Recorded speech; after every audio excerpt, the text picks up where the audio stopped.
भी शख्स अपने आप को, कल एक जगह पे मेरी बात हो रही थी किसी से, तो एक बहुत बड़ी बात है, उन्होंने एक छोटा सा वाक़या सुनाया लेकिन बहुत बड़ी बात है।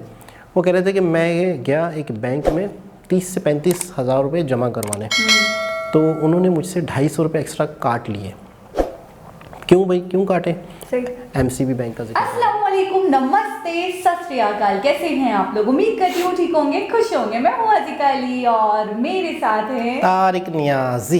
अस्सलाम वालेकुम, नमस्ते, सत श्री अकाल। उम्मीद करता हूँ ठीक होंगे, खुश होंगे। दोस्तों जहाँ रहें खुश रहें, माँ बाप का ख्याल करें, क्योंकि माँ बाप है तो सब कुछ है। आज की हमारी वीडियो है India is now $3.1 billion trillion. Okay guys, तो आज की हमारी वीडियो का टाइटल है India is now $3.1 trillion economy. So start करते हैं अपनी वीडियो को, लेट्स स्टार्ट। ओके गाइस, तो वीडियो का टाइटल है India is now $3.1 trillion economy. Start करते हैं। Economy 3.1 trillion. नमस्कार and welcome you to world affairs. मैं हूं प्रशांत धवन। नाउ रिसेंटली आपने सुना होगा कि इंडिया अब है एक $3.1 ट्रिलियन इकोनॉमी। नाउ ये जो स्टेटमेंट है कहाँ से आई है, किस रिपोर्ट से आई है, आर्टिकल जैसे क्यों पब्लिश हुए हैं, ये मैं आपको समझाऊंगा इस वीडियो में। और इंडिया किन कंट्री से आगे निकल चुका है, इवेंचुअली हमको कहाँ जाना है, 2030 में हम कहाँ होंगे, ये सब हम डिस्कस करेंगे इस वीडियो में। मगर आगे बढ़ने से पहले आपसे क्वेश्चन पूछूंगा। क्वेश्चन ये है कि the economic survey of India कौन पब्लिश करता है? The ministry of finance, planning commission, government of India या फिर Indian statistical institute? Comment section में करिए उत्तर। सही आंसर आपको मिलेगा वीडियो के एंड में। ना पहली बात, तो अगर हम बात करें इकोनॉमीज को मेजर करने की, तो यहाँ पर दो पैरामीटर्स होते हैं। एक तो होता है नॉमिनल जीडीपी, एक होता है पीपीपी, मतलब कि परचेजिंग पावर पैरिटी। अभी हम यहाँ पर बात कर रहे हैं नॉमिनल जीडीपी की। नॉमिनल जीडीपी को भी आप अगर देखो तो तीन इंपॉर्टेंट जो इंटरनेशनल संगठन है ये कैलकुलेट करते हैं अपने हिसाब से।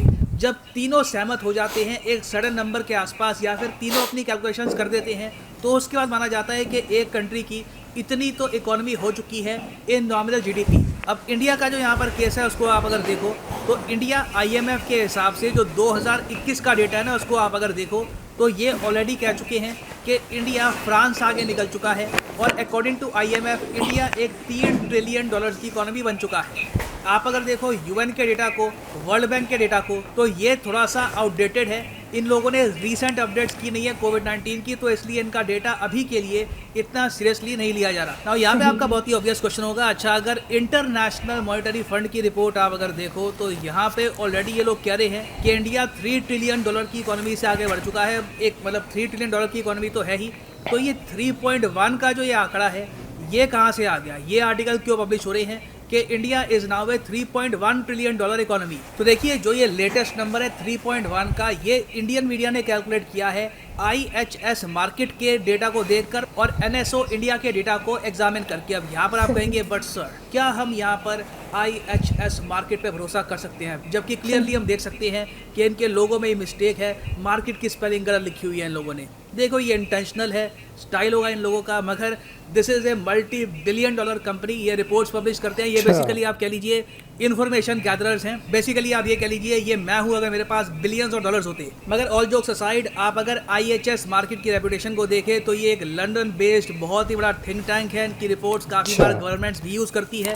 तो इनकी जो लेटेस्ट रिपोर्ट है उस पर ये कह रहे हैं कि 2030 तक इंडिया बन जाएगा एशिया की second largest economy behind People's Republic of China. तो मतलब कि अभी आप अगर मान लीजिए हमारी economy in nominal GDP terms है $3.1 ट्रिलियन के आसपास, तो आने वाले 8 साल में हम लोग यूके, जर्मनी, जापान, इन तीनों को बीट करने वाले हैं और बिल्कुल चाइना के पीछे हो जाएंगे रैंक 3 पर।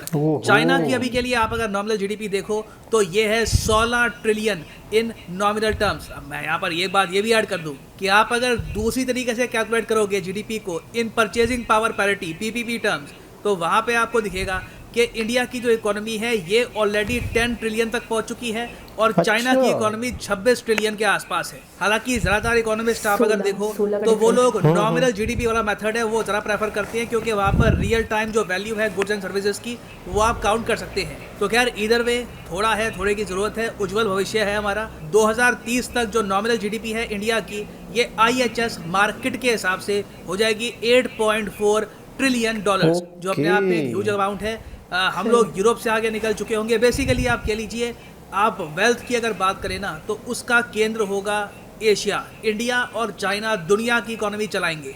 और इसके अलावा ये रिपोर्ट ये भी कहती है कि 2030 तक, ये बहुत इंटरेस्टिंग बात है, इंडिया की जो इंटरनेट पॉपुलेशन है, जो इंटरनेट में इंडियंस आपको एक्टिव मिलेंगे, ये आपको 500 बिलियन से डबल होकर 1.1 बिलियन दिखेंगे। तो ये एक बहुत ही बड़ा बूस्ट देगी हमारी इकोनॉमी को। और ऑब्वियसली कई अमेरिकन, यूरोपियन रिएक्शन चैनल भी खुलेंगे हमारी ईगो को पैंटर करने के लिए कि हाँ हम सब अच्छा कर रहे हैं, सब बढ़िया है, India you are doing good. मगर इस सब के अलावा जो भारत सरकार है उसने एक बहुत ही बड़ी प्रेडिक्शन ये करी है कि अभी के लिए जो फाइनेंशियल ईयर चल रहा है उसमें इंडिया की ग्रोथ होने वाली है 9.2%, जो एक ह्यूज जंप है।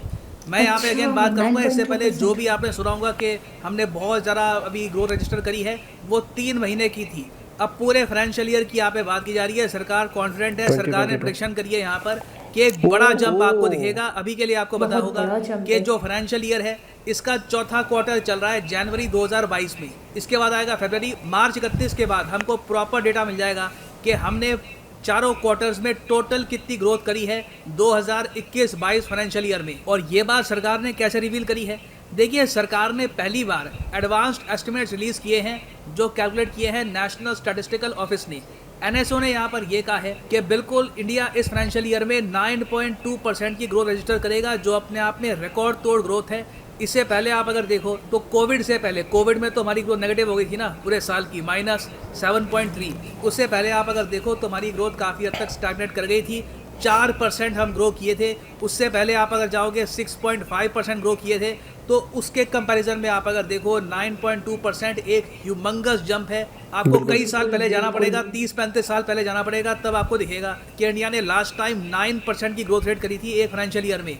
लास्ट टाइम ऐसी ग्रोथ हमको दिखी थी 1988 और 89 के आसपास। ना वापस आते हैं अपने क्वेश्चन पे कि the economic survey of India कौन पब्लिश करता है, तो सही उत्तर इसका है option A, the ministry of finance. और अभी जो एडवांस्ड एस्टिमेट्स पब्लिश हुए हैं ये कौन पब्लिश करता है, ये पब्लिश किए हैं एनएसओ ने। ठीक है, ये जो डिफरेंस है याद रखिएगा, एग्जाम में आपसे पूछ सकते हैं, इट इज़ वेरी इंपॉर्टेंट। और फाइनली यहाँ पर मैं ये भी ऐड कर दूँ कि अगर आप यूपीएससी एग्जाम की जेन्युइनली प्रिपरेशन करना चाहते हैं तो कमेंट सेक्शन में जाओ, यहाँ पे आपको मिलेगा ये लिंक, इस लिंक पे करो क्लिक और यहाँ पे आप परचेज कर पाएंगे यूपीएससी कॉम्बो पैकेज, जिसके अंदर आप यूपीएससी प्रीलिम्स, मेंस, ऑप्शनल तीनों की तैयारी कर सकते हैं इन अ सिंगल परचेज। सिंपली यहाँ पे आपको क्लिक करना है पिक ए प्लान पर और यहाँ पे आप 24 महीने 36 महीने का जो कोर्स जो भी आपको सूट करता है आप परचेज कर सकते हैं। अगर आप एक कॉलेज स्टूडेंट हैं, आपके पास टाइम है, you can buy the 36 month course as well. मगर जो प्राइसेस यहाँ पर लिखे हैं, you don't have to pay these prices. Simply यहाँ पे कोड यूज़ करो PD10 and the prices will fall. So use the code PD10 and save money. So इसी नोट के साथ ये है वीडियो का। Thank you for listening and as always God bless you all. जी जनाब, क्या बात है। यानी कि मैं ये देख रही हूँ कि हमने जो मतलब एक एस्टिमेटेड टाइम लगाया था कि इंडिया इतने अरसे में यहाँ पहुँच जाएगा, उससे तो पहले इंडिया तो उससे पहले ही मतलब अपनी गोल की तरफ रवा दवाएं उतना मतलब 3.1 ट्रिलियन पे, तो वो अभी है ट्रिलियन डॉलर। कमाल बहुत और एक बहुत बड़ा जंप, बहुत बड़ा जंप। अच्छा, एक बात जो ना भूलने वाली है कि टोटल वेल्थ एशिया में होगा और एशिया में सिर्फ चाइना और इंडिया टोटल पूरी दुनिया की मतलब एक तरीके से कंट्रोल होगा। बिल्कुल। अच्छा, एक बात तेज़ी में प्रशांत भैया भूल गया, आपने पता नहीं नोट की या नहीं की, कि उस टाइम कुछ अरसे बाद यूरोप और अमेरिका में रिएक्शन चैनल बनेंगे। यानी कि उनकी नज़र रिएक्शन चैनल्स पर है कि जो पाकिस्तान के रिएक्शन चैनल इंडिया पे बात करते हैं हम लोग, तो उनका ये पॉइंट ऑफ व्यू था कि फ़िलहाल तो पाकिस्तान वाले या दूसरे लोग रिएक्शन देते हैं हमारी वीडियोस पे, हमारी जीडीपी पे और तो हमारी मतलब प्रोग्रेस के ऊपर, तो उन्होंने रिएक्शन चैनल्स का जिक्र किया है। हाँ, तो यूरोप और अमेरिका वाले बैठ के कहेंगे in future you are doing well. हाँ, तो ये बात आपने शायद नोट की नहीं कर ली थी, वो डूइंग गुड मैंने देख लिया, रिएक्शन चैनल, हाँ सुन लिया था। बिल्कुल। अच्छा, क्या लगता है आपको कि 2030 तक, अच्छा जो इन्होंने अभी एस्टिमेट लगाया है ना, मुझे लग रहा है वो भी अचीवमेंट शायद जल्दी हो जाएगी, मुझे लग रहा है 100%। बिल्कुल। शर्त एक है कि जो इस्टेब्लिशमेंट है, जो गवर्नमेंट है, जो मामला है, जो लोग हैं वो रहेंगे तो ही जिस तरह चल रहा है। अच्छा, एक और चीज़ें रहेंगे शायद 100%। क्या वजह, क्या चीज़, क्या वजह रहने की? मैंने कहा कि ये तेज़ी से जो तरक्की होती रहेगी उसकी शर्त ये है कि ये गवर्नमेंट रहे, बिल्कुल। लेकिन गवर्नमेंट रहेगी, उसकी क्या वजह? मोदी जी रहेंगे वजह क्योंकि वजह उन्होंने इतना काम किया है, हाँ इतना पसंद वजह कर लिया आवाम उनको, जनता उनको, देखिए जनता अगर के लिए आवाम इतना काम कर रहा है, मुल्क के लिए इतना काम कर रहा है। अच्छा, और एक और बात बताऊं, सिर्फ मोदी जी तो चले ठीक है, हमें मतलब पीएम हैं तो दिखते हैं वो क्या कर रहे हैं क्या नहीं कर रहे हैं। मैं देख रही हूँ इंडिया में जो जिससे जितना बन पा रहा है, बिल्कुल कोई मिनिस्टर है, कोई मतलब प्रोविंस का कोई मतलब मिनिस्टर है, कोई सीएम है, कोई भी हो XYZ, जैसे हमने योगी जी को देखा है, जैसे नितिन गडकरी जी को देखा है हमने, तो हर किसी की कोशिश ये है कि वो अपने बल पर जितना हो सके अपने मुल्क को फ़ायदा पहुंचाए, जितना हो सके अपने मुल्क की तरक्की में उसका मतलब एक हाथ हो। अच्छा, हम जिनको जानते हैं हम उनका नाम लेते हैं ऐसे बहुत लेकिन हाँ बस ये कहना चाहता हूँ कि कई ऐसे हैं, एक छोटा सा ऑफिसर ही क्यों ना हो गवर्नमेंट का, एक पियोन ही क्यों ना हो, अगर एक पियोन अपना काम ईमानदारी से कर रहा है, अगर वो सुबह 8 बजे अपने ऑफिस में आता है, अपने उसका बॉस जो है वो बहुत अच्छा ईमानदार है फॉर एग्जांपल, लेकिन उस बॉस का टेबल साफ़ करने वाला जो है वो भी हिस्सेदार हो गया ना। बिल्कुल। एक पियोन है, चाय बना रहा है जो उसके लिए, अच्छा फिर वो एक पूरा ऑफिस मैनेज कर रहा है, फिर उसके अलावा और बड़े और ऑफिस और इदारे और जगह बहुत सारी। तो मैं कहता हूँ कि हर शख्स अगर अपने आप को देख ले, मतलब तरक्की का, अच्छा काम होने का, मुल्क को ग्रो करने का सिर्फ एक फार्मूला है कि अगर हम ईमानदारी से कोई भी शख्स अपने आप को, कल एक जगह पे मेरी बात हो रही थी किसी से, तो एक बहुत बड़ी बात है, उन्होंने एक छोटा सा वाक़या सुनाया लेकिन बहुत बड़ी बात है। वो कह रहे थे कि मैं गया एक बैंक में 30 से 35 हज़ार रुपये जमा करवाने, तो उन्होंने मुझसे 250 रुपये एक्स्ट्रा काट लिए। क्यों भाई, क्यों काटे? MCB बैंक का जिक्र कर रहे थे, तो उन्होंने कहा ये तो चार्जेस लगते हैं, ये तो अदर बैंक का चेक है तो हमारी ब्रांच में लगते हैं। तो कोई भी कॉमन बंदा होता तो उस बात को इस तरह लेता कि हाँ ठीक है लगते होंगे।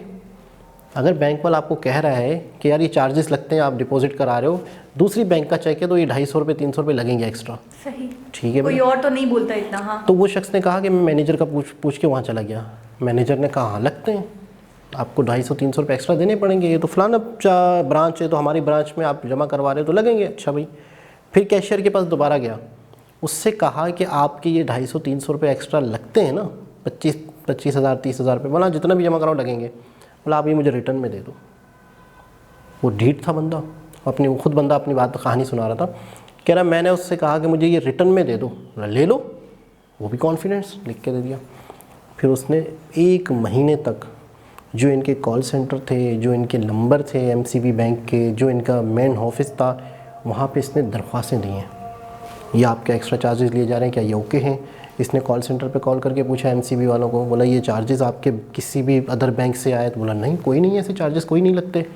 कह रहा है मैंने 7 से 8 एप्लीकेशनें जमा कराई, मेरे तो वो 250-300 का मसला नहीं था मुझे, मसला ये था कि पता नहीं कितनों से ले रहे हैं और कितना। तो फिर उसने कहा कि बाकायदा 2-3 महीने लग गए मुझे, उन बंदों की अच्छे खासे बंदे पकड़े गए और उनकी जॉब तक वहाँ से गई, और वो करोड़ों तक का हिसाब किताब कर चुके थे, गोल कर चुके थे, करोड़ों रुपए, क्योंकि एक बंदे से वो 250-300 ले रहे हैं, रोज़ाना कितने बंदे आ रहे हैं, पर मंथ कितने बंदे आ रहे हैं, कितने सालों से वो उस ब्रांच वाले ले रहे थे, करोड़ों का गेम कर चुके थे वो लोग। तो बात सिर्फ ये हो रही थी जो अभी हम थोड़ी देर पहले कर रहे थे, अपना आप, ठीक है ना। अच्छा, उस शख्स का जो ये अमल है उसे कहते हैं बुराई को होते देखा नहीं उसने, बुराई के ऊपर आवाज़ उठाई। हमारी सबसे बदकिस्मती ये है कि अगर किसी पे जुल्म हो रहा है, अगर कहीं गलत हो रहा है, हम कहते हैं हमारे साथ तो नहीं हो रहा। अच्छा, हमारे साथ 300 रुपये का मसला किया इसने, जाने दो यार 300 क्या है। ये हम नहीं सोचते कि यार उस 300 की वजह से एक मुल्क को कितना नुकसान होगा, कितने लोगों को वो चूना लगा रहे हैं। जो अफोर्ड कर सकते वो तो दे देंगे, अच्छा अफोर्ड नहीं कर सकते उनके साथ भी मसला है कि अब वो कितना ख्वार होंगे, ठीक है। अच्छा, सपोज उसका नहीं है, किसी और का है, वो करवाने आया था डिपॉजिट, हाँ, फिर कितने मसले मसाइल होंगे। नहीं, अफोर्ड तो कोई भी 300 कर लेगा, मिसाल के तौर पे एक बैंक में 40-50 हज़ार जमा करवाने आ रहा है, लेकिन ये हमारे मुल्क का पैसा है ना। अगर कोई करप्शन कर रहा है, कोई गलत कर रहा है, तो वो गलत कर रहा है, तो गलत के खिलाफ हम आवाज़ नहीं उठाते। मेन हमारी हम सिर्फ और सिर्फ ना किसी पे भी तनकीद बहुत अच्छे कर सकते हैं, ये बुरा ये बुरा ये बुरा। मेरी क्या जॉब है, मैं अपनी जॉब कैसे कर रहा हूँ, उसकी क्या जॉब है, वो अपनी जॉब कैसे कर रहा है, वो अपना ही सारा अपना देख लेना, तो 3 ट्रिलियन क्या 300 ट्रिलियन भी हो सकता है, बिल्कुल हो सकता है। लेकिन अगर जिस तरीके से, अच्छा फिर एक चीज़ है कि आपके ऊपर भी लोग अच्छे हों, जैसे है मोदी जी का, गवर्नमेंट का, जिस तरीके से नितिन गडकरी जी, जब इस तरह के लोग होते हैं तो मैं कहता हूँ नीचे वाले लोग भी अपना काम अच्छे तरीके से करेंगे। आप क्या कहती हैं? पाकिस्तान, मैं ये कह रही थी कि दो चीज़ें होती हैं, एक होता है तनकीद बराए तनकीद और एक होता है तनकीद बराए इस्लाह। बिल्कुल ठीक है, बिल्कुल आप तनकीद तो करो लेकिन फिर इस्लाह भी करो उस इंसान की। अगर वो कहीं गलत है तो आपको चाहिए कि आप उसको बताओ। वो जैसे हम अपने मतलब इस्लामिक की बहुत सारी बुक्स हैं जिसके अंदर हम चैप्टर पढ़ते बाकायदा, अमर बिल मारूफ व नही अनिल मुनकर, अच्छाई के रास्ते को अपनाओ और बुराई से रुको और रोको। बिल्कुल, ये आपका फर्ज है, अव्वलीन फर्ज है। आप अव्वलीन तरजीह दो इस बात को कि कोई गलत कर रहा है तो आप उसको रोको। आप ये नहीं सोचो कि 150-200 की क्या औकात है, मैं क्यों इतना गंद कर रहा हूँ इस बात पे। छोटी सी बात है मेरे नजदीक, 4 लोग मुझे क्या कहेंगे कि 200 रुपये पे ऐसे कर रहा है। बिल्कुल ऐसे ही हुआ। ये बात नहीं है, बात ये है कि जो गलत कर रहा है उसको बताओ, उसको एहसास दिलाओ कि वो गलत है, वो गलत कर रहा है, उसको रोको। बिल्कुल ऐसा ही है, जबकि गलत है वो, जो गलत है उसको गलत। अच्छा, जो ढिठाई दिखाए उस पर ज़्यादा गुस्सा आता है। अच्छा, उसी महफिल में कल एक बंदे ने एक जुमला बोला, वो भी मैंने बिल्कुल यहाँ लिख लिया कि गलत को गलत हम नहीं बोलते, तो हम क्या करते हैं उस टाइम पे? चुप हो जाते हैं। तो चुप होने का क्या मतलब होता है पता है? बड़ा खूबसूरत जुमला है, बड़ा सोचने की बात है। हम उसके गुनाह में शामिल हैं। नहीं, ये तो हम सब कहते हैं ना। हाँ। उन्होंने एक नया जुमला बोला, खामोशी नीम रजामंदी। सही। यानी कि मैं आपसे पूछूं पानी पीना है तो आप मुझे कहो नहीं या हाँ, बीच का जुमला होता है खामोशी, तो यानी कि इसका मतलब आपको पानी की प्यास लगी है, मतलब आपको पानी में दे दूं, आप मना नहीं कर रही ना। यानी नीम रजामंदी यानी 50% हाँ खामोशी। तो अगर हम बुराई देख के खामोश हो जाते हैं तो इसका मतलब है हम भी शामिल हैं। 50% हमने मान गुनाह में, मतलब हम भी उसमें शामिल होंगे। तो कहने का मतलब ये है कि अगर हम पाकिस्तानी भी अपने आप को देखें, अपने कामों को देखें, तो शायद तरक्की कर सकते हैं। इस हद तक तो नहीं कर सकते लेकिन स्टेप बाय स्टेप तो आगे बढ़ ही सकते हैं। बिल्कुल कई साल लग जाएंगे। हमें बिल्कुल इंडिया को फॉलो करना चाहिए। मैं तो हर वीडियो में ये बात बोलती हूँ कि देखिए, जो भी अच्छी बात कहीं से भी आपको सीखने को मिले, आप ये नहीं देखें कौन है, क्या है, कहाँ से, आप उसको फौरन पिक कर लो। बिल्कुल। तो एक बहुत ही लेटेस्ट वीडियो थी, लेटेस्ट न्यूज़ थी, प्रशांत भैया ने बड़े डिटेल से तरीके से समझाया। दोस्तों दोबारा किसी और वीडियो के साथ आपसे मुलाकात होगी, जब तक के लिए अल्लाह हाफ़िज़।